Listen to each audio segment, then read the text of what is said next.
اللہ تعالی نے اپنے بندوں کو ایک اہم پیغام عطا کیا ہے۔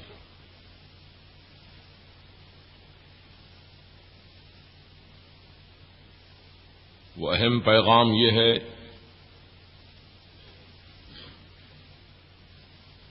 کہ جو اللہ کی راہ میں قتل کیے جاتے ہیں انہیں تم مردہ مت کہو بلکہ وہ زندہ ہیں۔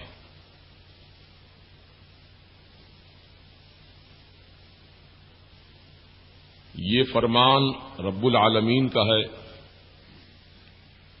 اور ہر مسلمان کا اللہ کے کلام پر، اس کے فرمان پر یقین کامل ہے۔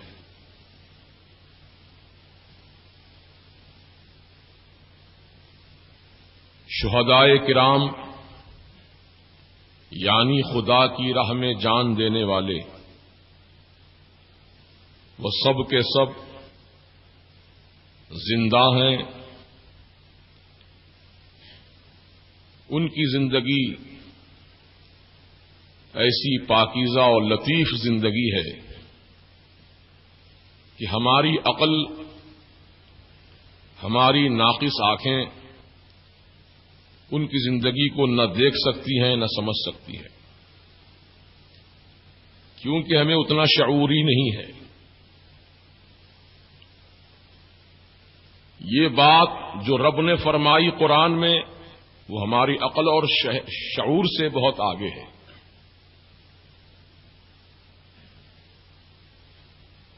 اس لیے بزرگوں نے فرمایا کہ اسلام اور ایمان کے معاملے میں عقل کا دخل نہیں، بلکہ اسلام اور ایمان کے معاملے جہاں بھی ہوں وہاں عشق و محبت کو پیش نظر رکھا جائے، کیونکہ ہماری آپ کی عقلیں ناقص عقلیں ہیں، ہمارا آپ کا علم ادھورا ناقص علم ہے۔ ہم اپنی عقل کی بنیاد پر نہ جانے اب تک کتنے فیصلے کیے جو غلط ہو گئے۔ ہم نے اپنے عقل میں یہ سوچ لیا تھا کہ یہ کام کرنے سے ہم کو فائدہ ہوگا، لیکن ہم کو دھوکہ ہو گیا، نقصان اٹھائے۔ عقل ایسی ہے کہ انسان کو دھوکہ دیتی ہے۔ لہذا اسلام اور ایمان کے جو عقیدے ہیں اس کو عقل کی کسوٹی پر نہ پرکھو۔ اگر عقل کی کسوٹی پر پرکھو گے تو گمراہی کا شکار ہو جاؤ گے۔ بہت ساری باتیں ایسی ہیں دین و اسلام کی، ایمان کی، کہ جہاں عقل نہیں بلکہ عشق کار فرما ہے۔ مثلا شہیدوں کی زندگی کے بارے میں جب رب نے فرما دیا کہ شہید زندہ ہیں،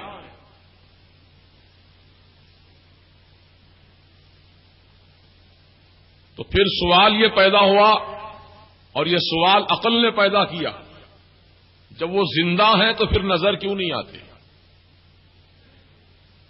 جب وہ زندہ ہیں تو نظر کیوں نہیں آتے؟ یہ عقل نے سوال کیا۔ تو عزیزان محترم، فرشتے بھی زندہ ہیں اور وہ موجود ہیں، لیکن وہ نظر نہیں آتے۔ جنات بھی مخلوق ہے خدا کی اور وہ بھی زندہ ہیں، موجود ہیں، لیکن جنات بھی نظر نہیں آتے۔ تو معلوم یہ ہوا کہ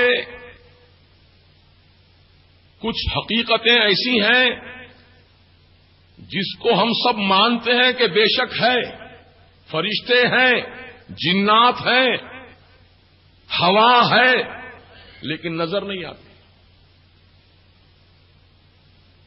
لیکن اسلام اور ایمان کا تقاضا یہ ہے کہ مانو، فرشتوں کو مانو، فرشتے ہیں، ہر انسان کے ساتھ فرشتے ہیں، بلکہ ہماری آپ کی تعداد سے کئی گنا زیادہ فرشتے ہمارے ساتھ ہیں۔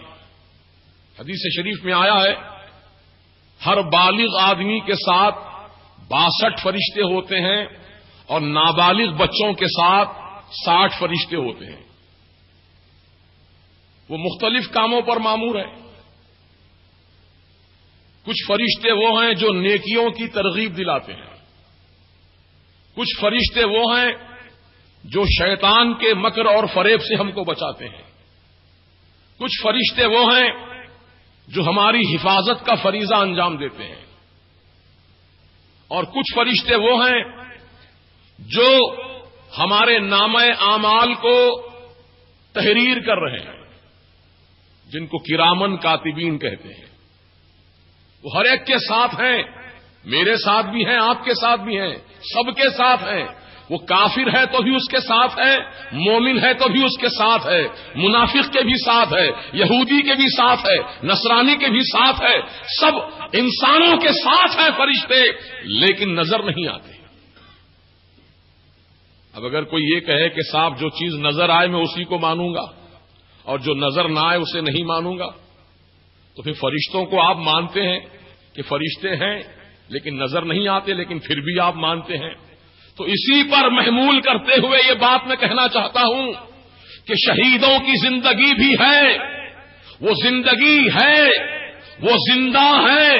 یہ اللہ پاک نے اپنے قرآن پاک میں اعلان فرما دیا کہ جو اللہ کی راہ میں قتل کیے جائیں تم انہیں مردہ نہ کہو بلکہ وہ زندہ ہے.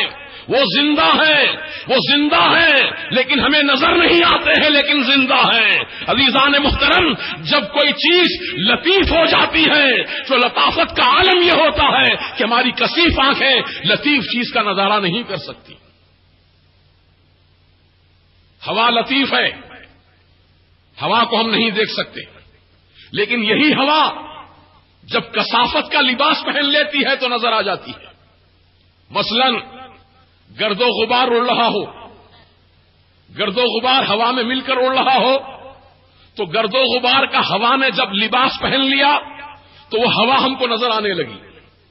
جب کثافت مل گئی تو نظر آنے لگی، اور جب گرد و غبار چھٹ گیا اور خالص ہوا رہ گئی. اب ہوا یہاں موجود ہے ہمارے درمیان، ہم ہوا لے رہے ہیں، یہ پنکھے کی ہوا آ رہی ہے لیکن نظر نہیں آ رہی ہے کیونکہ لطیف ہوا ہے، لطافت والی ہوا ہے. ہماری کثیف آنکھیں اس لطیف شے کا نظارہ نہیں کر سکتی ہے.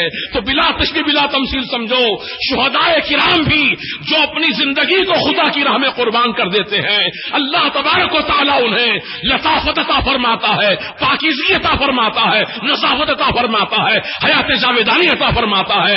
اور وہ ایسے روزی پاتے ہیں اللہ کے پاس سے کہ پروردگار عالم نے ارشاد فرمایا وَلَا تَحْسَبَنَّ الَّذِينَ قُتِلُوا فِي سَبِيلِ اللَّهِ أَمْوَاتًا، کہ جو خدا کی راہ میں قتل کیے گئے انہیں تو مردہ گمان بھی نہ کرنا، مردہ سوچنا بھی نہیں، مردہ کہنا بھی نہیں، مردہ گمان بھی نہیں کرنا، بلکہ وہ زندہ ہے اور ایسے زندہ ہے عند ربهم يرزقون، ان کے پروردگار کے پاس سے ان کو رزق بھی دیا جاتا ہے. تو دوستو اور بزرگوں، امام حسین جو شہیدوں کے سردار ہیں، سید الشہداء ہیں، سیدنا علی اکبر رضی اللہ تعالی عنہ شہید کربلا ہیں، سیدنا امام قاسم شہید کربلا ہیں، سیدنا علی اصغر شہید کربلا ہیں، حضرات اون و محمد شہید کربلا ہیں، حضرت عبداللہ کلبی شہید کربلا ہیں، حضرت وہب بن عبداللہ شہید کربلا ہیں. 72 نفوس قدسیہ جنہوں نے اپنی جانوں کا نذرانہ خدا کی راہ میں پیش کیا، وہ سب کے سب زندہ ہیں. شہدائے احد زندہ ہیں، شہدائے بدر زندہ ہیں، شہدائے حنین زندہ ہیں. اور اسلام کے خاطر، ایمان کے تحفظ کے لیے، اسلام کی سربلندی کے لیے، اللہ کے گھروں کا تحفظ کے لیے، قانون شریعت کی حفاظت کے لیے، مسلم پرسنل لا کی حفاظت کے لیے جو اپنی جانوں کو قربان کرتے ہیں، ان کی جان گویا خدا کی راہ میں جا رہی ہے. اور یہ جتنی جان دینے والی شخصیتیں ہیں وہ سب کے سب انتقال یعنی شہید ہونے کے بعد اللہ تعالیٰ ان کو حیات جاویدانی عطا فرماتا ہے. اب سوال یہ پیدا ہوتا ہے کہ شہید کو شہید کیوں کہا جاتا ہے؟ شہید کے اگر معنی ڈکشنری میں آپ اٹھا کر دیکھیں گے تو 2 معنی ہیں شہید کے.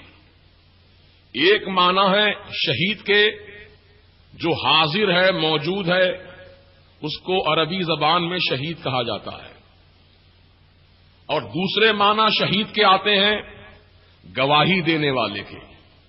جو حاضر موجود ہے وہ بھی شہید ہے، اور جو گواہی دیتا ہے دیکھ کر اپنی آنکھوں سے اس کو بھی عربی زبان میں شہید کہتے ہیں۔ تو جو خدا کی راہ میں جان قربان کیے ان کو شہید کیوں کہا گیا؟ تو عزیزو اس کا جواب یہ دیا جاتا ہے کہ جب بندہ مومن اللہ کی راہ میں اپنا گلا کٹاتا ہے، اس کی گردن پر جب وار ہوتا ہے تلوار کا، اس کے جسم کو جب زخمی کیا جاتا ہے، جب خون کے فوارے بہتے ہیں، تو اس وقت اللہ تبارک و تعالی کا دیدار اور اللہ کے پیارے حبیب کا دیدار اس کو نصیب ہوتا ہے، اور وہ اللہ اور رسول کا جلوہ دیکھتا ہے اپنی آنکھوں سے، اور دیکھ کر کہتا ہے اشہد ان لا الہ الا اللہ واشہد ان محمدا عبدہ ورسولہ، میں گواہی دیتا ہوں کہ اللہ کے سوا کوئی معبود نہیں، میں گواہی دیتا ہوں کہ حضرت محمد مصطفیٰ صلی اللہ تعالی علیہ وسلم اللہ کے بندے خاص بھی ہیں اور اس کی خاص رسول بھی ہیں۔ تو شہید ہونے والا بوقت شہادت اللہ کا اور اللہ کے رسول کا دیدار اپنے ماتھے کی آنکھوں سے دیکھتا ہے، ان کا جلوہ اپنے سر کی آنکھوں سے دیکھتا ہے اور دیکھ کر گواہی دیتا ہے۔ اس لیے خدا کی راہ میں جان دینے والوں کو شہید کہا گیا کہ وہ خدا اور رسول کا جلوہ دیکھ کر گواہی دیتے ہیں۔ اسی لیے حدیث پاک میں آیا ہے کہ جب شہدائے کرام کو جنت میں داخل کیا جائے گا، جنت کی نعمتیں اللہ تعالیٰ انہیں عطا فرمائے گا، جنت کی باغ و بہار ان کو دی جائے گی، حور و غلمان ان کی خدمت میں دیے جائیں گے، شرابن طہورا کی پاکیزہ نہریں ان کے سامنے بہ رہی ہوں گی، اور سلسبیل کی نہریں بہ رہی ہوں گی، کوثر کے جام بھر بھر کے ان کو پلائے جا رہے ہوں گے، یہ ساری نعمتوں سے بہراور ہو رہے ہوں گے شہدائے کرام۔ تو اللہ سبحانہ و تعالی اپنے فرشتوں سے فرمائے گا، اے میرے فرشتوں پوچھو میرے ان شہید بندوں سے جو میری راہ میں جان قربان کر کے جنت کا اعلی مقام پائے ہیں، ان سے پوچھو میری جنت کیسی لگی، ان سے پوچھو جنت کیسی لگی، جنت کیسا مقام ہے۔ تو شہدائے کرام سے فرشتے پوچھیں گے، اے اللہ کے بندو، اے شہدائے کرام بتاؤ اللہ تعالی کی مبارک جنت تمہیں کیسی نظر آئی؟ تو شہدائے کرام عرض کریں گے کہ ہاں ہاں بے شک جنت بہت اعلیٰ ترین باغات ہیں، بہت ہی یہاں پر نعمتیں ہی نعمتیں ہیں، ہر طرح کا آرام ہے، ہر طرح کا سکون ہے، ہر طرح کا قرار ہے، ہم جو چاہتے ہیں وہ چیز ہمارے سامنے موجود ہو جاتی ہے۔ وَلَكُمْ فِيهَا مَا تَشْتَهِي أَنفُسُكُمْ، جو تمہارا جی چاہے گا اللہ تمہیں عطا کر دے گا۔ تم ابھی سوچ ہی رہے ہوں گے کہ یہ چیز مجھے مل جائے تو اچھا ہے، بس وہ چیز تمہارے سامنے موجود ہو جائے گی۔ جنت ایسا عالیشان مقام ہے، جنت ایسا عالیشان باغ ہے، وہ نعم کا باغ ہے، نعمتوں کا باغ ہے، رحمتوں کا باغ ہے، اللہ تعالیٰ اپنے بندوں کو عطا فرمانے والا ہے۔ تو شہدائے کرام عرض کریں گے کہ بے شک جنت میں ہر طرح کی نعمت ہے، لیکن ایک چیز کی کمی ہے۔ فرشتے حیرت سے پوچھیں گے، اے اللہ کے بندو وہ کون سی چیز کی کمی ہے جنت میں؟ یہاں تو سب کچھ موجود ہے، کیا چاہتے ہو تم؟ سب کچھ موجود ہے، پھر کمی کس کی نظر آئی؟ تو شہدائے کرام عرض کریں گے کہ جنت میں بے شک سب کچھ ہے، ہم اللہ کی نعمتوں کی ناشکری نہیں کرتے ہیں بلکہ شکر بجا لاتے ہیں، الحمدللہ کہتے ہیں۔ لیکن اے اللہ کے فرشتوں، جنت میں میدان جہاد نہیں ہے، سب کچھ ہے لیکن میدان جہاد نہیں ہے، دشمن کی تلوار نہیں ہے، ہماری تمنا اگر فرشتوں تم پوچھنا چاہتے ہو تو یہی ہے کہ اللہ تعالی ہم کو جنت سے واپس دنیا کے اندر بھیج دے، پھر ہم میدان جنگ میں جائیں اور دین اسلام کی حمایت کے لیے اللہ کی محبت میں، رسول پاک کی محبت میں، شریعت مطہرہ کی محبت میں، قرآن کی عظمت کی محبت میں، کعبے کے جلال و جلال کی محبت میں اپنی جانوں کو ہم خدا کی راہ میں پھر قربان کریں اور اللہ کی راہ میں ہم قربان کر کے اپنی جانوں کو پھر حاضر آئیں، تو فرشتے اس جواب سن کر اللہ تبارک و تعالیٰ کی بارگاہ میں عرض کریں گے، تو اللہ تبارک سبحانہ و تعالیٰ نے انہیں یہ جواب ارشاد فرمایا کہ اب دنیا ختم ہو چکی ہے، اے میرے شہید بندو، تمہاری اس نیت خیر کا صدقہ میں تم کو عطا کروں گا کہ اب روزانہ میں تم کو اپنا دیدار عطا کروں گا۔ تو دوستو، شہدائے کرام شہید ہونے کے بعد جنت کی نعمتوں سے مالا مال ہونے کے بعد پھر بھی یہ تمنا کر رہے ہیں کہ اللہ تعالی ہم کو واپس پھر دنیا میں بھیجے اور پھر میدان جہاد میں ہم جائیں اور اللہ کی راہ میں اپنی جان قربان کریں۔ تو شہدائے کرام عرض کرتے ہیں کہ جو لذت، جو مزہ، جو کیفیت تلوار چلتی ہے گردن پر دشمن کی، اس وقت اللہ کا جب دیدار سامنے ہوتا ہے، ہمارے رسول کا دیدار سامنے ہوتا ہے ہمارے، تو وہ لذت جو ہم کو اس وقت نصیب ہوتی ہے، وہ لذت ہم کو جنت میں بھی نہیں مل رہی ہے۔ اللہ، اس لیے وہ تمنا کرتے ہیں دنیا میں آنے کی۔ تو اے ایمان والو، ہم آپ سے یہی پیغام حق سنانا چاہتے ہیں کہ انسان دنیا میں پیدا کیا گیا ایک مقصد کے تحت۔ انسان کی تخلیق کا ایک بہت عظیم مقصد ہے۔ وہ مقصد کیا ہے؟ اللہ کی عبادت کرنا، اللہ کی عبادت کرنا۔ ہماری آپ کی سب کی پیدائش کا مقصد عبادت ہے، اور عبادت کس مقصد سے کی جاتی ہے؟ عبادت کا کیا مقصد ہے؟ تو تفسیر قرآن میں آیا ہے کہ اے لتعرفون، یعنی عبادت تم اس لیے کر رہے ہو تاکہ اللہ تعالی کا عرفان تمہیں نصیب ہو جائے، اللہ کا عرفان، اللہ کی پہچان تمہیں ہو جائے، اس لیے ہم عبادت کر رہے ہیں۔ تو عبادت کا مقصد عرفان الہی، اور زندگی کا مقصد عبادت الہی۔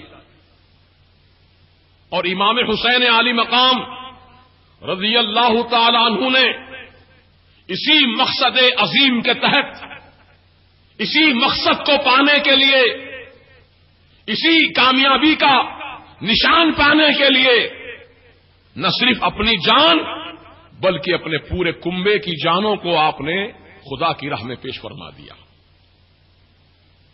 یہ قربانی کوئی معمولی قربانی نہیں ہے، بہت عظیم قربانی ہے، بہت عظیم قربانی ہے۔ پورے کنبے کو لٹا دینا یہ معمولی بات نہیں ہے۔ محترم سامعین، ہم اپنی جانوں سے بڑی محبت کرتے ہیں، اپنی اولاد سے ہم بہت محبت کرتے ہیں۔ اگر اولاد کو ذرا سا بخار آ جائے، اسے سردی لگ جائے، چھینکیں آ جائیں تو ہماری راتوں کی نیند اڑ جاتی ہے۔ ہم فکر کرتے ہیں کہ کس طرح اس کو صحت مند بنائیں، کون سے ڈاکٹر کے پاس لے کے جائیں، کس کا علاج کروائیں تاکہ یہ صحت پا سکے۔ ہم کو اتنا محبوب ہے۔ ہر انسان کی فطرت ہے کہ اپنی اولاد سے محبت کرتا ہے، لیکن امام حسین علی مقام رضی اللہ تعالیٰ عنہ جو عرفان الہی کی منزلوں کو پا چکے تھے، جو اللہ کا عرفان حاصل کر چکے تھے، ان کی نظر میں اولاد محبوب نہیں تھی بلکہ رضا الہی محبوب تھی۔ اسی رضا الہی کی خاطر آپ نے اپنی جان عزیز کو، اپنے لخت جگر کو، اپنے جوان کڑیل بیٹوں کو، سب کو پیش کر دیا قربانی کے لیے۔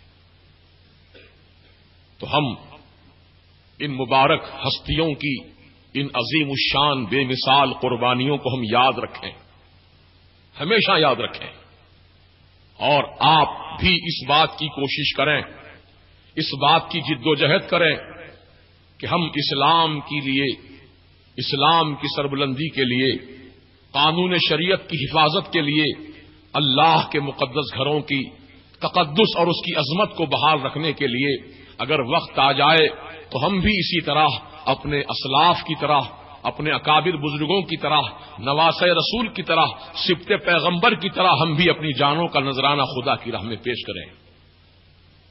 اور یہ جان تو ایک دن جانی ہے، یہ جان تو ایک دن جانی ہے، لیکن وہ جان جو خدا کی راہ میں جائے وہ کتنی محبوب ترین جان ہے جو خدا کی راہ میں جاتی ہے، اور اللہ تعالیٰ اس کو حیات جاویدانی پھر عطا فرماتا ہے، ہمیشہ کی زندگی عطا فرماتا ہے۔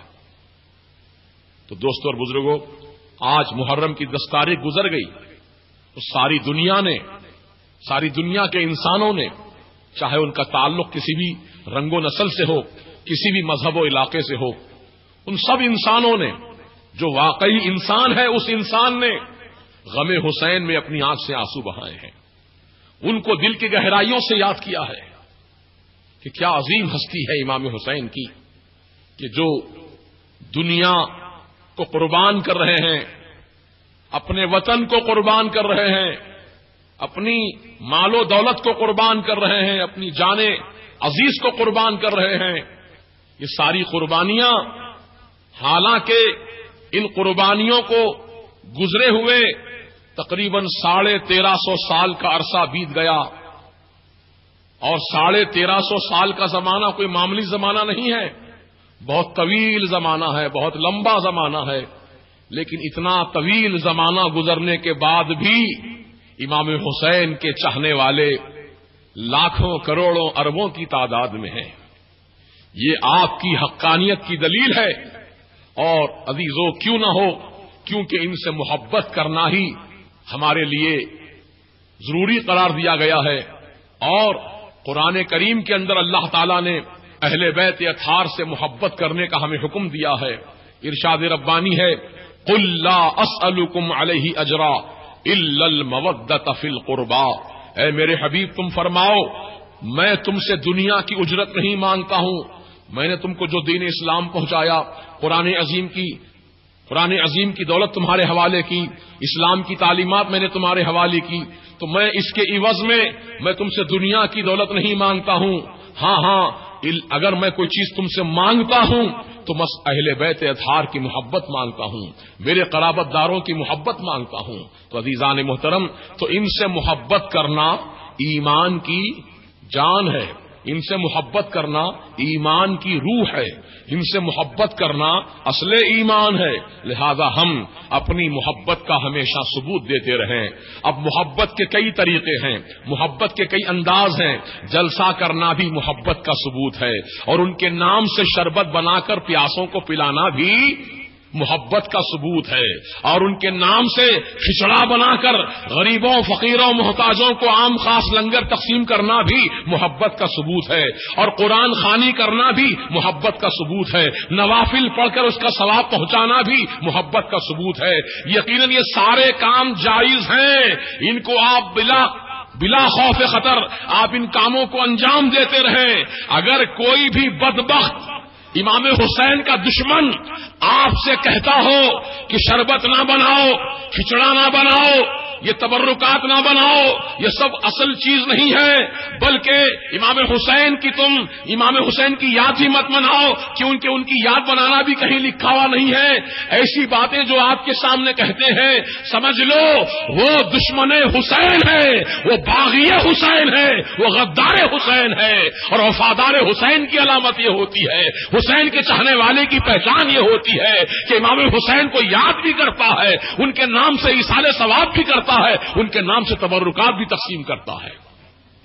اب تبرکات چاہے وہ شربت کی شکل میں ہو، چاہے روٹ کی شکل میں ہو، چاہے چونگا بتی کی شکل میں ہو، چاہے کھچڑے کی شکل میں ہو، آپ کسی بھی انداز سے اللہ نے جو بھی آپ کو نوازا ہے اپنے کرم سے، فضل سے، آپ اللہ کی دی ہوئی نعمتوں کو آپ بطور تبرک بنا کر تقسیم کر سکتے ہیں غریبوں، فقیروں، محتاجوں میں، اللہ تعالیٰ اس کا بہترین اجر و ثواب آپ کو عطا فرمائے گا۔ اور یوم عاشورہ کے دن، یوم عاشورہ کی فضیلت یہ بتائی گئی کہ عاشورہ کے دن جو چیز آپ پکا کر آپ اپنے اہل و عیال کو کھلائیں یا دوست احباب کو کھلائیں یا رشتہ داروں کو کھلائیں یا غریبوں محتاجوں کو کھلائیں تو اللہ تعالیٰ اس رزق میں جو آپ نے کھلایا ہے اس روزی میں اللہ تعالیٰ سال بھر تک برکتیں ہی برکتیں عطا فرماتا ہے.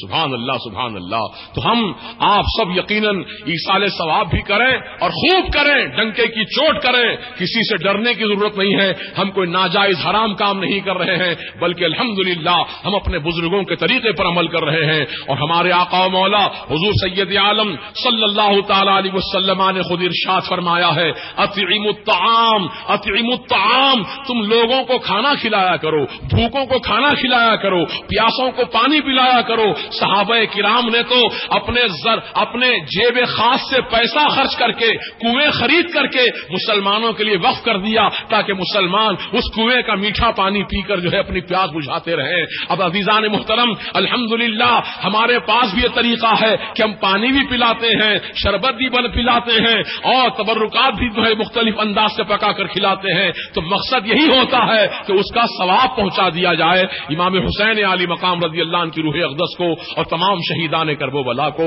جو مستحسن اقدام ہے, جو مستحب کام ہے, جائز کام ہے, کر سکتے ہیں, لیکن یہ کام کرنا ہمارے لیے مستحب ہے اور جائز کام ہے.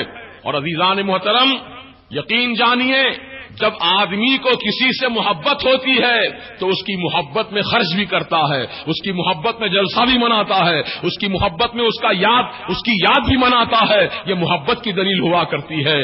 آپ کو اگر کسی سیاسی لیڈر سے اگر محبت ہو جائے اور وہ سیاسی لیڈر آپ کے محلے میں دورہ کرنے کے لیے آ جائے تو آپ پھولوں کا ہار لے کر کھڑے رہتے ہیں, گل پوشی کرنے کے لیے, آؤ بھگت کرنے کے لیے, ویلکم کرنے کے لیے. بتاؤ کیا کسی سیاسی لیڈر کی آمد پر پھولوں کا ہار پلانے کا ثبوت قرآن حدیث میں مل سکتا ہے؟ کہیں قرآن حدیث میں اس کا ذکر موجود ہے؟ لیکن آپ ڈنکے کی چوٹ کرتے ہیں. کیوں کرتے ہیں؟ کیونکہ آپ کو اس لیڈر سے محبت ہے, اس لیڈر سے آپ کو محبت ہے, اس عوامی رہنما سے آپ کو محبت ہے. اور محبت کا ثبوت اس طرح دیتے ہیں کہ اس کی گلپوشی کرتے ہیں یا اس کی خدمت میں کوئی تحفہ پیش کرتے ہیں. یہ محبت کا ثبوت ہوتا ہے. اور آپ شادی بیاہ میں جاتے ہیں, آپ ولیمہ کی دعوت میں جاتے ہیں, عقیقہ کی دعوت میں جاتے ہیں تو خالی ہاتھ نہیں جاتے ہیں بلکہ آپ دلہا کے ہاتھ میں اور عورتیں دلہن کے ہاتھ میں کچھ نہ کچھ سلامی رکھتی ہیں, نذرانے پیش کرتے ہیں, تحفے پیش کرتے ہیں. کیا مجھے بتاؤ جب دعوت دینے والے نے آپ کو رقعہ دیا تھا تو رقعے میں لکھا تھا کہ نوٹ براہ کرم ہر دعوتی آتے وقت اپنے ساتھ میرے لیے تحفہ لے کر آئے, ہر دعوتی آتے وقت میرے لیے پھولوں کا گجرا لے کر آئے؟ کیا دعوت دینے والے نے اس طرح کا نوٹ لکھ کر آپ کو دعوت دی تھی؟ نہیں, اس نے تو کچھ نہیں کہا آپ سے. آپ لے کر آئے لے کر نہ آئے کچھ نہیں بتایا اس نے. لیکن آپ کی محبت کہتی ہے کہ جب میرے دوست کی شادی ہو رہی ہے, میرے بھائی کی شادی ہو رہی ہے, میرے رشتے دار کی شادی ہو رہی ہے تو میں اس کی شادی میں خالی ہاتھ کیسے جاؤں؟ کچھ نہیں تو کچھ نہیں, کم از کم 51 روپے تو نذرانہ پیش کروں, 101 روپیہ تو اس کی خدمت میں پیش کروں, یا کم از کم پھولوں کا ہار ہی اس کی خدمت میں پیش کر دوں. تو عزیزان محترم جب آپ نے اس کو تحفہ دیا ہے, آپ نے اس کو تحفہ پیش کیا ہے, اور آپ کے گھر جب شادی بیاہ ہوگی, آپ کے گھر کوئی تقریب ہوگی اور وہ شخص آپ کے پاس دعوتی بن کر آئے گا, مہمان بن کر آئے گا, تو آپ کے تحفے کو یاد کرے گا کہ فلاں شخص میری دعوت میں آیا تھا تو یہ تحفہ پیش کیا تھا, اب میری باری آئی ہے اس کے پاس جانے کی, لہذا میں اس کے تحفے سے اچھا میں تحفہ پیش کروں گا, اس کے تحفے سے اچھا بڑھ کر تحفہ میں پیش کروں گا. چنانچہ وہ آنے والا آپ کی خدمت میں اچھے سے اچھا تحفہ پیش کرتا ہے. تو عزیزوں اگرچہ کہ وہ آپ کے تحفے کا محتاج نہیں تھا, آپ اس کے تحفے کے محتاج نہیں ہیں, لیکن یہ محبت کے تقاضے ہوتے ہیں, یہ محبت کے اصول و ضابطے ہوتے ہیں کہ جب کسی کے پاس ہم جاتے ہیں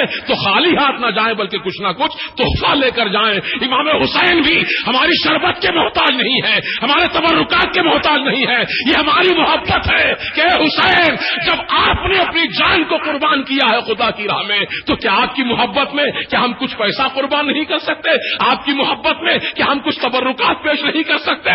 بے شک ہم ہیں حسین, آپ کے چاہنے والے ہیں, آپ سے محبت کرنے والے ہیں, اور آپ کی محبت ہی میں ہم نے شربت بنایا ہے, آپ ہی کی محبت میں ہم نے روٹ بنائے ہیں, آپ ہی کی محبت میں ہم نے تبرکات بنائے ہیں, اور آپ کے ایصال ثواب کی نیت سے ہم یہ تقسیم کر رہے ہیں. تو جب آپ ان کے ایصال ثواب کے لیے یہ تقسیم کریں گے تمام تبرکات کو, تو امام حسین یہ دیکھیں گے کہ میرا چاہنے والا میری خدمت میں ثواب کا تو تو جب آپ ان کے ایصال ثواب کے لیے یہ تقسیم کریں گے تمام تبرکات کو، تو امام حسین یہ دیکھیں گے کہ میرا چاہنے والا میری خدمت میں ثواب کا تحفہ پہنچایا ہے، تو امام حسین اس سے بڑھ کر کے تم کو تحفہ عطا فرمائیں گے۔ وہ تحفہ کیا ہوگا؟ وہ دعائے مغفرت کا تحفہ ہوگا، دعائے خیر کا تحفہ ہوگا، دعائے رحمت کا تحفہ ہوگا۔ میرے امام حسین زندہ ہے قبر میں اپنی، وہی لیٹے لیٹے ہاتھ اٹھائیں گے اور کہیں گے مولا یہ میرا چاہنے والا میری خدمت میں ایصال ثواب کا تحفہ پیش کیا ہے، پروردگار اس کی تو مغفرت فرما دے، اس کو جنت میں اعلیٰ مقام عطا فرما دے، اس کی اعلیٰ اولاد میں برکتیں عطا فرما دے۔ اگر امام حسین جب دعا فرمائیں گے تو بتاؤ کیا ان کی دعا اللہ کی بارگاہ میں قبول نہیں ہوگی؟ یقیناً قبول ہوگی، کیونکہ وہ محبوب الہی ہیں، وہ اللہ کے مقرب بندے ہیں، وہ اللہ کے محبوب بندے ہیں۔ ان کی دعائیں خالی نہیں ہوتی ہیں، بلکہ اللہ تعالیٰ اپنے کرم سے ان کی دعاؤں کو قبول فرماتے ہوئے دونوں جہاں کی نعمتوں سے سرفراز فرماتا ہے۔ ان کو شعبان کے حلوے سے نفرت، شعبان کے مہینے میں حلوہ بناتے نا ہم لوگ فاتحہ کے لیے، ایصال ثواب کے لیے، ان کو اس سے چڑ، ہر اچھی چیز سے ان کو چڑ ہے، تو ان کے نصیب میں نہیں ہے تو کیا کیجیے گا؟ یہ ہم سنیوں کے نصیب ہیں کہ الحمدللہ ہم لوگ سرکار مدینہ علیہ السلام کی ولادت کا جب مہینہ آتا ہے، میلاد النبی کا مہینہ، تو اس میلاد النبی کے مہینے میں ہم نیاز شریف کرتے ہیں، 12ویں شریف کی، حسب حیثیت جو بھی اللہ دیا تیار کرتے ہیں تبرکات، خود بھی کھاتے ہیں اوروں کو بھی کھلاتے ہیں۔ اور ماشاءاللہ آپ کے مشیرآباد میں تو بہت عظیم الشان دعوت ہوتی ہے میلاد النبی کے مہینے میں، عام خاص دعوت، ہزاروں لوگ کھاتے ہیں بریانی۔ آپ کیا واقف نہیں ہے اس سے؟ جب 11ویں شریف کا مہینہ آیا تو حضور غوث پاک کی بارگاہ میں نیاز پیش کرتے ہیں اور تبرکات تقسیم ہوتے ہیں، اور جب چھٹی شریف کا مہینہ آیا یعنی رجب کا مہینہ آیا تو سیدنا امام جعفر صادق کے نام سے نیازیں ہوتی ہیں، خواجہ غریب نواز کے نام سے نیاز ہوتی ہے، اور جب محرم کا مہینہ آیا تو سیدنا امام حسین علی مقام کے نام سے نیاز ہوتی ہے۔ تو یہ نیازیں، یہ تبرکات تو ہم سنیوں کے مقصوم میں ہیں، اور ان کو اس سے چڑ ہے، کہتے ہیں شربت مت پیو، کھچڑا مت کھاؤ، اس کی کوئی اصل نہیں ہے۔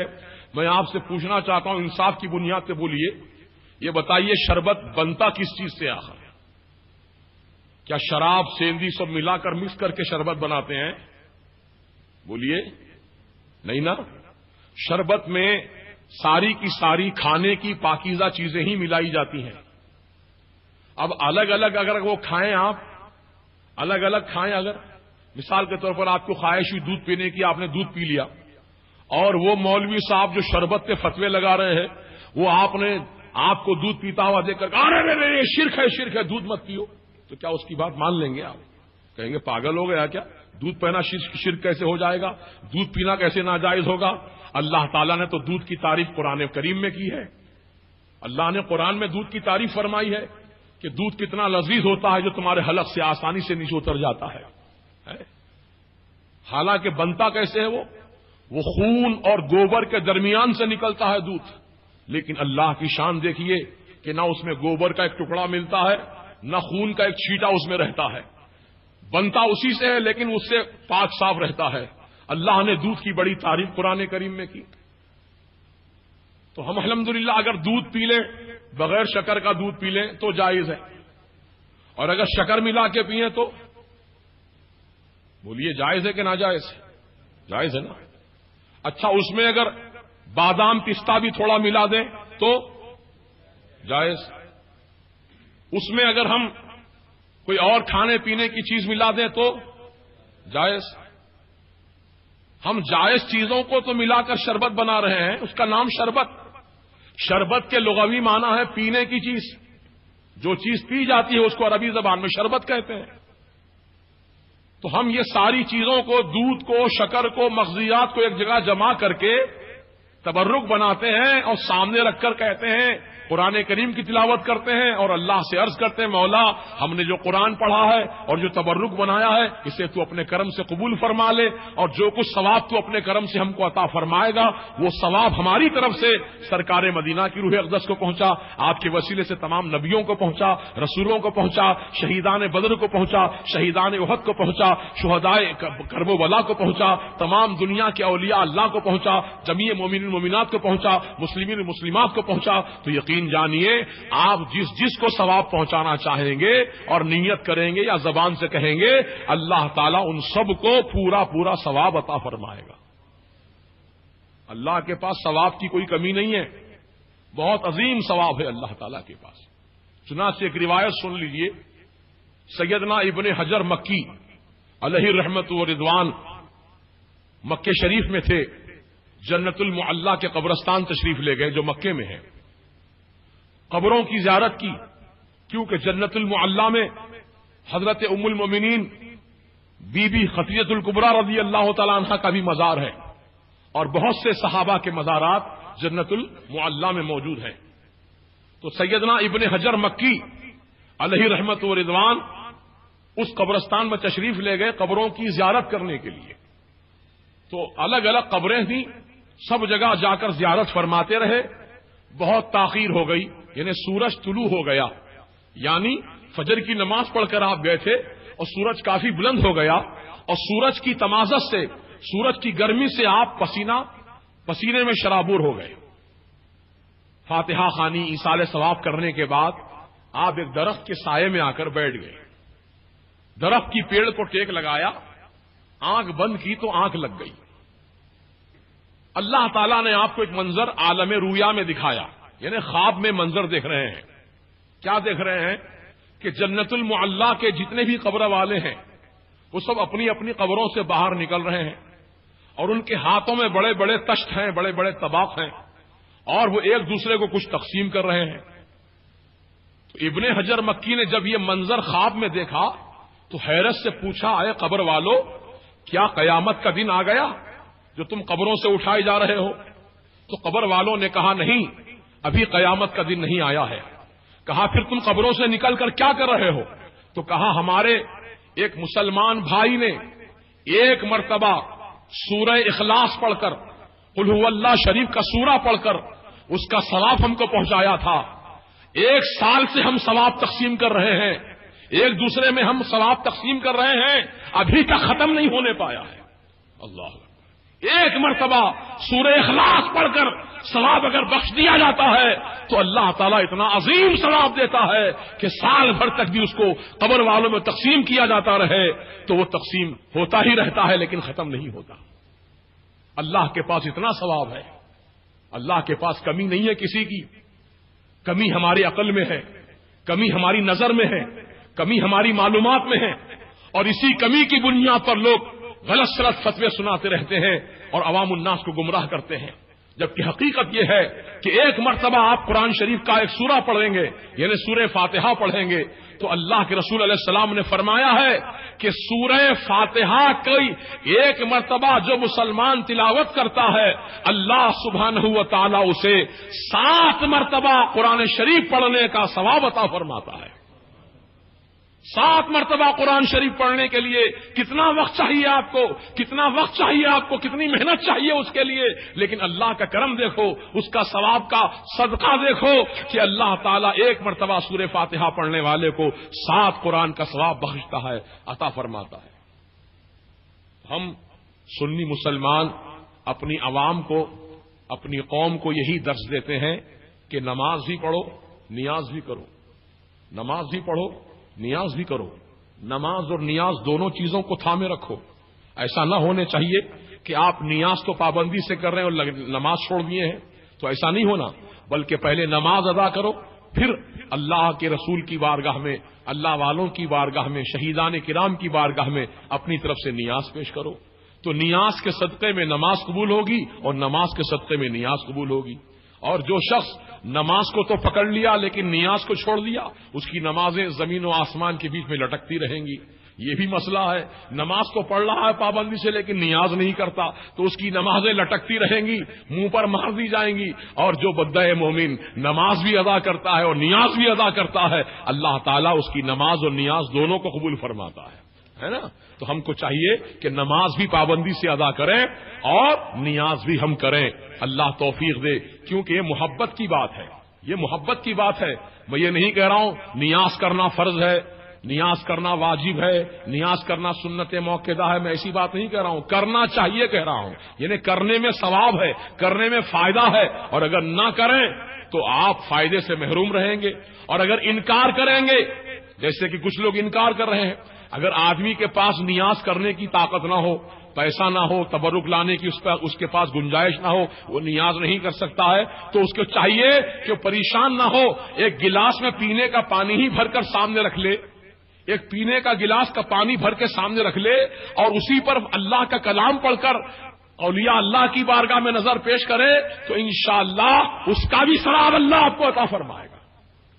یہ ضروری نہیں کہ بریانی پکا کر ہی آپ نیاز کریں, پینے کا پانی بھی سامنے رکھ کر کے نیاز پڑھ سکتے ہیں. آپ 5 پیسے کے چنے رکھ کر کے آپ فاتحہ خوانی کر سکتے ہیں. سیدنا شاہ ولی اللہ محدث دہلوی, شاہ عبد العزیز محدث دہلوی رحمت اللہ علیہ کا یہ طریقہ رہا ہے کہ سرکار دو عالم علیہ السلام کی جس 12 تاریخ کو ربیع الاول کی ولادت ہوئی تھی, اس تاریخ میں وہ اپنے مکان میں چنے رکھ کر کے فاتحہ خوانی کیا کرتے تھے, پھر وہ بچوں میں غریبوں میں تقسیم فرما دیتے تھے. سبحان اللہ سبحان اللہ. تو اللہ تعالیٰ نے ہمیں اس بات پر مجبور نہیں کیا ہے کہ تم اچھی اعلیٰ سے اعلیٰ غذا ہی تیار کر کے نیاز کرو, بلکہ اللہ جو تمہیں طاقت دیا ہے اپنی طاقت کے مطابق کرو, اللہ تمہاری نیاز کو قبول فرما لے. تو دوستو اور بزرگوں, تو یہ فرض اور واجب و سنت کی بات نہیں ہے بلکہ یہ محبت کی بات ہے, یہ محبت کی بات ہے, یہ عقیدت کی بات ہے. اللہ تعالیٰ ہم سب کو اس محبت و عقیدت کو سمجھنے کی توفیق رفیق عطا فرمائے. تو میں بات عرض کر رہا تھا کہ جو اللہ کی راہ میں اپنی جان قربان کرتے ہیں اللہ تعالیٰ انہیں حیات جاویدانی عطا فرماتا ہے, زندگی ہمیشہ کی عطا فرماتا ہے. اور وہ شہدائے کرام اپنی اپنی قبروں میں زندہ ہیں اور اللہ تعالیٰ کی پاس سے ان کو رزق بھی ملتا ہے, وہ روزی بھی کھاتے ہیں اور اللہ تعالیٰ کا شکریہ ادا کرتے ہیں. اور اللہ تعالیٰ انہیں سبز پرندوں کے خول میں ان کی روحوں کو جنت میں سیر بھی کرواتا ہے. یعنی شہدائے کرام کی روحیں سبز رنگ کے پرندوں کے خول میں جاتی ہیں اور وہ پرندے پھر جنت کی سیر کرتے ہیں, تفریح کرتے ہیں. سبحان اللہ. تو اللہ تبارک و تعالیٰ نے یہ انعام و اکرام کس کو دیا ہے؟ شہدائے کرام کو دیا ہے. لہذا ہم اپنی زندگی میں کبھی ایسا موقع آ جائے خدا کی راہ میں جان دینے کا تو پیچھے نہ ہٹیں, جان بچانے کی فکر نہ کریں بلکہ جان دینے کی فکر کریں. خدا کی راہ میں پیسے کے خاطر جان مت دو, جائیداد کے خاطر جان مت دو, ہے نا, اولاد کے خاطر جان مت دو, اپنے ذاتی فائدے کے لیے جان مت دو, اپنے مفادات کے لیے جان مت دو. جان دینا ہو تو محبت رسول کے لیے دو, عقیدت اولیاء اللہ کے لیے دو, دین اسلام کی حفاظت کے لیے دو, اللہ کے گھروں کا تقدس باقی رکھنے کے لیے جان دو. تو یہ جان خدا کی راہ میں دی جا رہی ہے اور اللہ تعالیٰ ان جان دینے والوں کو ہمیشہ کی زندگی عطا فرمانے کا وعدہ فرمایا ہے. تو ہم آج سید الشہداء کی یاد منانے جمع ہوئے ہیں جو نواسۂ رسول بھی ہیں, سبط پیغمبر بھی ہیں, نور نظر سیدہ فاطمہ زہرا بھی ہیں. محترم سامعین کرام, امام حسین رضی اللہ تعالیٰ عنہ کی جب ولادت باسعادت ہوئی اسی وقت جبرائیل امین رسول پاک کی بارگاہ میں حاضر آئے اور عرض کیا کہ یا رسول اللہ, ایک طرف آپ کے پیارے نواسے ہیں اور دوسری طرف آپ کی امت ہے, آپ امت کو بچا لیجئے, نواسے کو قربان کر دیجئے, یا پھر آپ نواسے کو بچا لیجئے, امت کو قربان ہو جانے دیجئے. اللہ نے آپ کو اختیار دیا ہے, آپ جو چاہے پسند فرمائیں, آپ جو پسند کریں گے اللہ وہی کرے گا. امام سیدنا جبرائیل امین علیہ السلام نے جب یہ معروضہ رسول پاک کی خدمت میں پیش کیا تو میرے سرکار کی چشمان کرم, میرے آقا کی نگاہیں آنسوؤں سے تر ہو گئی. ایک نگاہ آپ نے اپنے پیارے نواسے کو دیکھا اور ایک طرف آپ نے اپنی امت کو دیکھا اور فرمایا جبرائیل امین سے, اے جبرائیل, میں اپنے پیارے پیارے نواسے کی قربانی کرنا پسند کروں گا, لیکن میری امت کی بربادی مجھے پسند نہیں ہے۔ اللہ اکبر۔ امت کو بچانے کے لیے امام حسین کی قربانی کو رسول پاک نے پسند فرما لیا۔ پھر جبریل امین یہ خبر سناتے ہیں کہ یا رسول اللہ، آپ کی امت کے افراد ہی، کلمہ پڑھنے والے لوگ ہی، نماز پڑھنے والے لوگ ہی آپ کے پیارے نواسے حسین کو کربلا کی دھرتی پر 3 دن تک بھوکا پیاسا رکھ کر شہید کر دیں گے۔ تو میرے سرکار نے فرمایا، اے جبرائیل، کیا کربلا کی مٹی مجھے دکھا سکتے ہو؟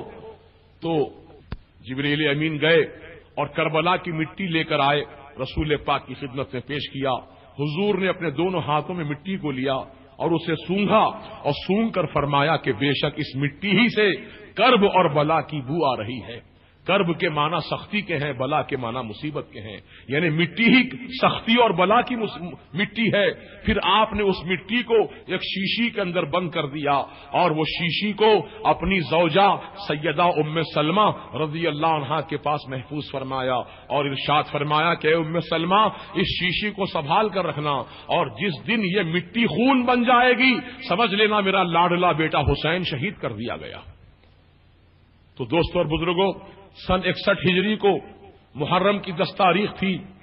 ام سلمہ رضی اللہ عنہا نماز ظہر ادا کر کے اپنے گھر میں خیلولہ فرما رہی تھیں کہ آپ کی آنکھ لگی اور آپ نے منظر دیکھا کہ سرکار مدینہ علیہ السلام تشریف لائے ہیں، آپ کے زلف معمبری بکھرے ہوئے ہیں، آپ کی ریش مبارک میں گرد و غبار بھرا ہوا ہے اور ہاتھ میں خون کا بھرا ہوا شیشہ ہے۔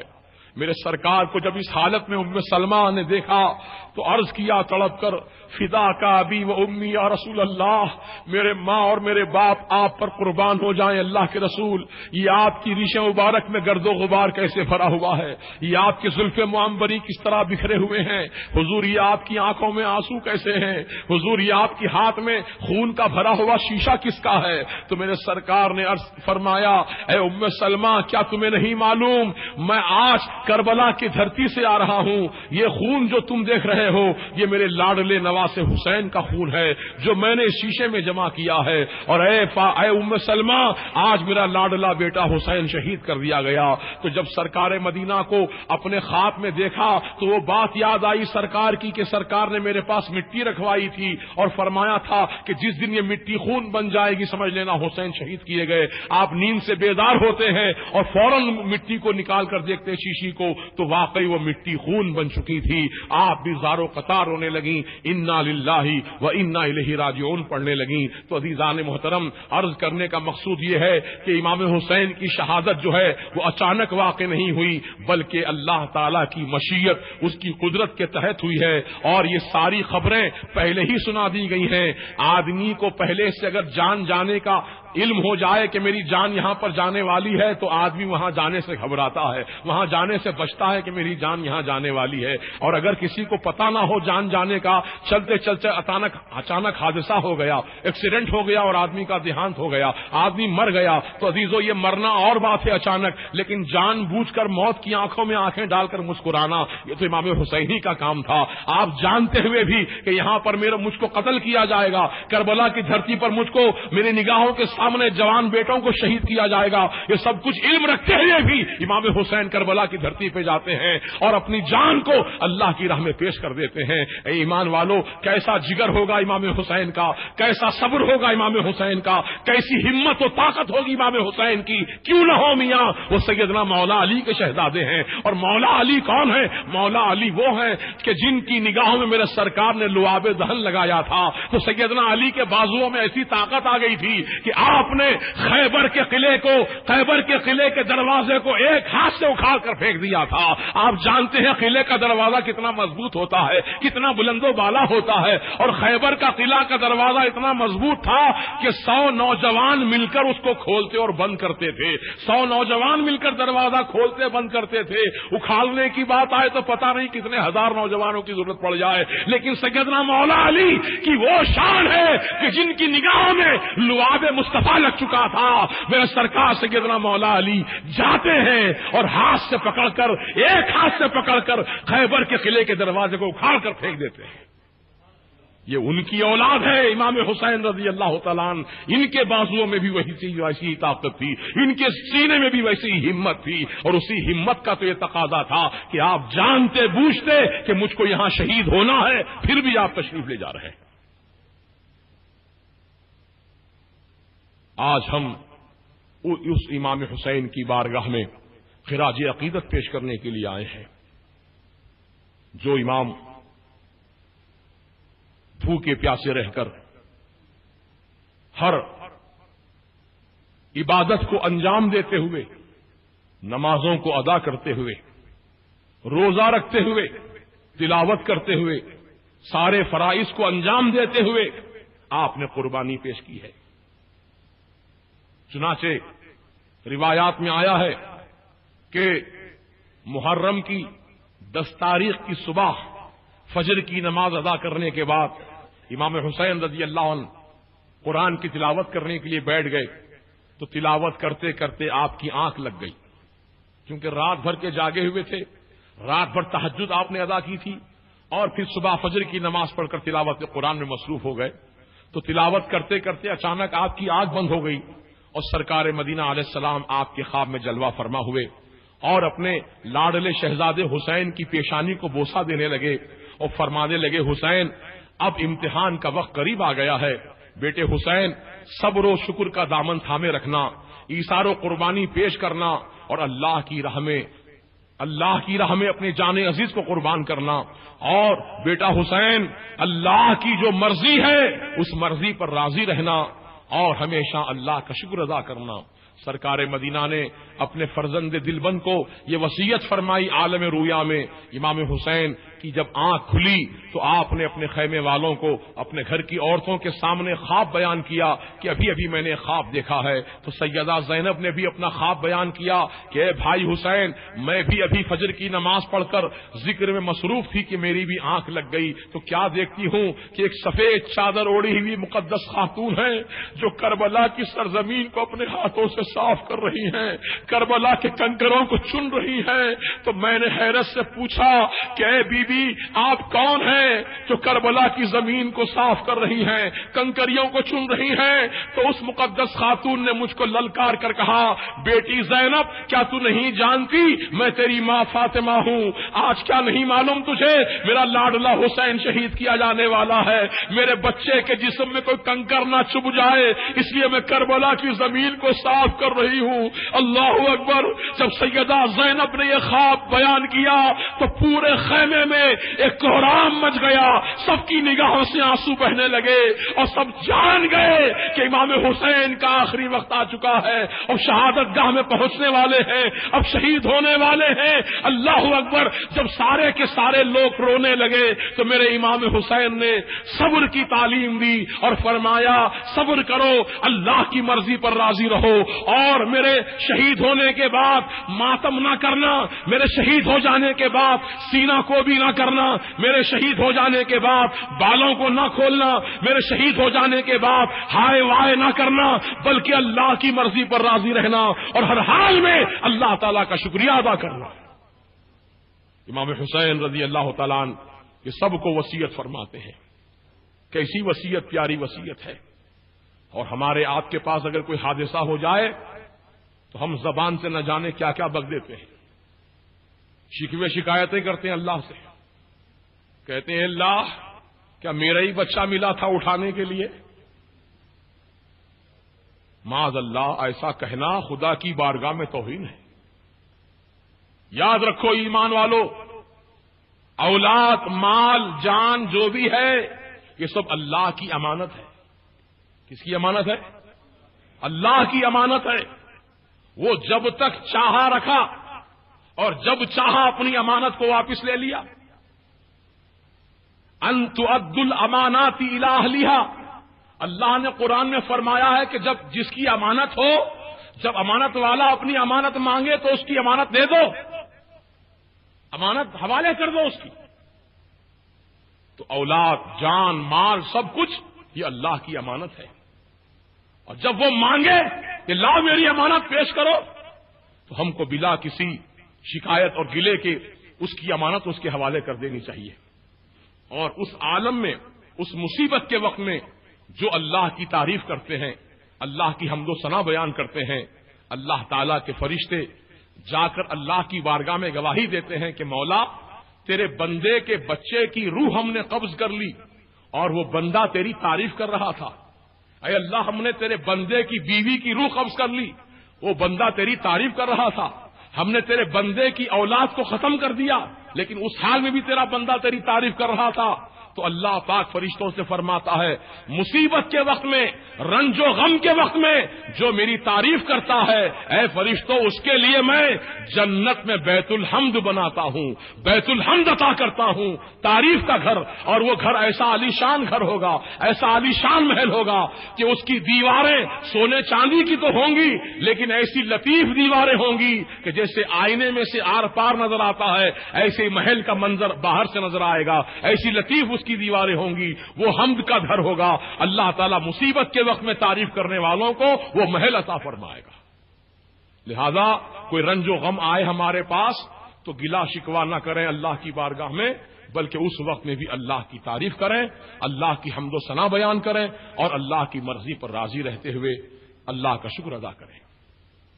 یہ کردار حسینی یہی رہا ہے اور ہم سب کو بھی اسی کردار پر عمل کرنے کی ضرورت ہے۔ امام حسین عالی مقام رضی اللہ تعالیٰ عنہ کی شہادت جس حالت میں ہوئی ہے آپ جانتے ہیں، واقعات سن چکے ہیں، واقعہ نگاری کرنا میرا مقصد نہیں ہے بلکہ اس واقعے کی اہمیت کو دکھانا مقصد ہے کہ امام حسین جب تنہا میدان کربلا میں تشریف لے گئے اور چاروں طرف سے ظالموں نے آپ پر تلواریں چلائیں، تیر پھینکے، نیزے مارے، یہاں تک کہ امام حسین کا جسم لہو لہان ہو گیا۔ 72 زخم صرف تلواروں کے تھے، 72 زخم تلواروں کے تھے اور تیر ہزاروں کی تعداد میں، جسم کے ہر حصے پر تیر لگا ہوا تھا۔ اس کیفیت میں بھی امام حسین جب گھوڑے سے نیچے تشریف لے آئے تو آپ کے سینے پر شمر سوار ہو کر بیٹھ گیا اور کہنے لگا کہ میں اب حسین کا گلا کاٹ دوں گا۔ امام حسین نے فرمایا کہ یہ تیرا نام کیا ہے؟ کہا میرا نام شمر ہے۔ تو جانتا ہے آج کون سا دن ہے؟ کہا ہاں جانتا ہوں، آج جمعہ کا دن ہے۔ کہا کون سا وقت ہے؟ شمر نے کہا آج جمعہ کی نماز کا وقت ہے۔ کہا نادان، میری امت کے خطیب اپنے اپنے علاقوں میں مسجدوں میں منبر پر کھڑے ہو کر نبی اور آل نبی کی بارگاہ میں درود و سلام پیش کر رہے ہوں گے اور تو اسی نبی کی آل کے سینے پر بیٹھا ہے۔ ہٹ جا ظالم، مجھ کو بھی رب کی بارگاہ میں سجدہ کرنے دے، نماز ادا کرنے دے۔ امام حسین رضی اللہ عنہ نے شمر کو اپنے سینے سے ہٹایا اور آپ اسی زخمی حالت میں، جبکہ نہ وضو کرنے کے لیے پانی ہے، تیمم کے لیے حکم ہے کہ پانی نہ ملے تو پاک مٹی سے، سوکھی مٹی سے تیمم کرو، لیکن امام حسین رضی اللہ تعالیٰ عنہ جب مٹی پر ہاتھ مارتے ہیں تیمم کرنے کے لیے تو آپ کے جسم سے اتنا خون بہ رہا تھا کہ جس مٹی پر بھی آپ اپنا ہاتھ رکھتے تھے وہ مٹی خون سے تر ہو جاتی تھی۔ گویا گیلی مٹی سے تیمم کرنا بھی جائز نہیں ہے، سوکھی مٹی ضروری ہے تیمم کے لیے۔ تو امام حسین اللہ کی طرف، اللہ کی مرضی پر مسکراتے ہیں، کہتے ہیں مولا جب تیری یہی مرضی ہے تو مولا نہ میں پانی سے وضو کروں گا نہ میں مٹی سے تیمم کروں گا بلکہ میں اپنے خون ہی سے تیمم وضو کرتا ہوں۔ چنانچہ آپ اسی حالت میں اللہ کی بارگاہ میں رجوع ہوتے ہیں اور اللہ اکبر کی صدا بلند کر کے رکعت باندھ لیتے ہیں۔ پہلی رکعت کا پہلا سجدہ تھا کہ آپ کے سجدے کی حالت ہی میں شمر لعین نے آپ کے سر اقدس کو ایسا جدا کیا کہ امام حسین رضی اللہ تعالیٰ عنہ کا سر آپ کے جسم سے جدا ہو گیا اور پھر کٹے ہوئے سر کو لے کر یزیدیوں نے نیزے پر اٹھا لیا اور امام حسین رضی اللہ عنہ کے کٹے ہوئے جسم پر گھوڑوں سے روندا گیا، گھوڑوں کے ٹاپوں سے آپ کے جسم کو کچلا گیا. جس وقت آپ کے جسم اطہر کو گھوڑے کی ٹاپوں سے کچلا جا رہا تھا تو امام حسین کے جسم پاک کی بوٹی بوٹی سے آواز آ رہی تھی, سبحان ربی العلی, سبحان ربی العلی, سبحان ربی العلی, سبحان ربی العلی. آپ حیرت کر رہے ہوں گے کہ مرنے کے بعد آواز کیسے آ رہی تھی, شہید ہونے کے بعد آواز کیسے آ رہی تھی. تو حیرت مت کرو مسلمانوں, کیونکہ رب نے فرمایا ہے وَلَا تَقُولُوا لِمَن يُقْتَلُ فِي سَبِيلِ اللَّهِ أَمْوَاتٌ, جو خدا کی راہ میں جان دیتے ہیں وہ زندہ ہیں, وہ زندہ ہیں. وہ زندگی کیسی ان کی ہے تم اس کو سمجھ نہیں سکتے, ایسی زندگی اللہ نے ان کو عطا فرمائی ہے. تو امام حسین رضی اللہ تعالیٰ عنہ شہادت کے بعد بھی قرآن کی تلاوت فرماتے رہے. چنانچہ کوفہ کے بازار سے جب کٹے ہوئے سروں کا قافلہ گزر رہا تھا, امام حسین کا سر سب سے آگے تھا. حضرت زید ابن ارقم رضی اللہ تعالیٰ عنہ صحابی رسول ہیں, وہ کوفہ میں ان کا مکان تھا. اپنے مکان کی کھڑکی میں بیٹھ کر قرآن کی تلاوت کر رہے تھے کہ اچانک یہ شہیدان کربلا کا جلوس جب گزرنے لگا, آپ نے حیرت سے دیکھا کہ آپ کی آنکھوں سے آنسو جاری ہو گئے. یہ تو امام حسین کا سر ہے, ظالموں نے آپ کو شہید کر دیا. آپ یہ دیکھ کر افسوسی کر رہے تھے کہ آپ کا کٹا ہوا سر, امام حسین کا کٹا ہوا سر آپ کی کھڑکی کے سامنے سے جب گزرا تو زید ابن ارقم رضی اللہ عنہ فرماتے ہیں کہ میری نگاہوں نے دیکھا, میرے کانوں نے سنا کہ امام حسین کے ہونٹ ہل رہے تھے اور آپ قرآن کی تلاوت فرما رہے تھے. وَلَا تَقُولُوا لِمَن يُقْتَلُ فِي سَبِيلِ اللَّهِ أَمْوَاتٌ, جو خدا کی راہ میں جان دیتے ہیں تم ان کو مردہ نہ کہو بلکہ وہ زندہ ہیں.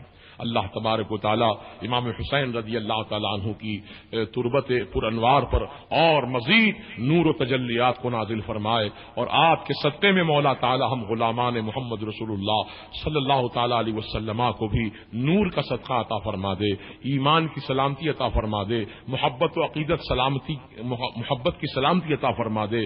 اور آج جو تنظیم رضا کی جانب سے یہ جلسہ جو منعقد کیا گیا شہیدان کربلا کے عنوان سے, اس جلسے میں جتنے بھی حضرات نے محنتیں کی ہیں, مشقتیں اٹھائی ہیں, جلسے کا اہتمام کیا ہے, دامے درمے سخن قدم قلم جس طریقے سے بھی حصہ لیا ہے, مولا تعالیٰ ان تمام کی کوششوں کو قبول فرماتے ہوئے ان کو بہترین اجر دونوں جہاں میں عطا فرمائے, اور ان سب کی روٹی روزی میں کاروبار میں اللہ خوب ترقیاں برکتیں عطا فرمائے. اور آپ حضرات بھی باوجود یہ کہ آج عاشورے کا دن گزر گیا اور سارے لوگ صبح سے لے کر شام تک مصروفی رہے ہوں گے, پھر جمعہ کا بھی آج دن تھا, اس کے باوجود اتنی بڑی تعداد میں آپ لوگ یہاں جمع ہوئے ہیں. یقیناً یہاں آپ کا آنا اس بات کی کھلی دلیل ہے کہ آپ امام حسین کی محبت میں اپنی نیند کو قربان کر کے آئے ہیں, اپنے آرام و چین کو قربان کر کے آئے ہیں, اور یہ قربانی آپ کی رائے گاہ نہیں جائے گی بلکہ اللہ تعالیٰ اپنے فضل و کرم سے اس قربانی کو قبول فرماتے ہوئے آپ کی زندگی کو دنیا اور آخرت میں کامیابی سے ہمکنار فرما دے گا. ہم دعا کرتے ہیں مولا تعالیٰ سے کہ مولا تیرے محبوب رسول کی محبت میں اور رسول پاک کی آل پاک کی محبت میں جن لوگوں نے دور دراز سے چل کر یا مقامی طور پر جو یہاں پر آئے ہیں, مولا ان سب کی حاضری کو قبول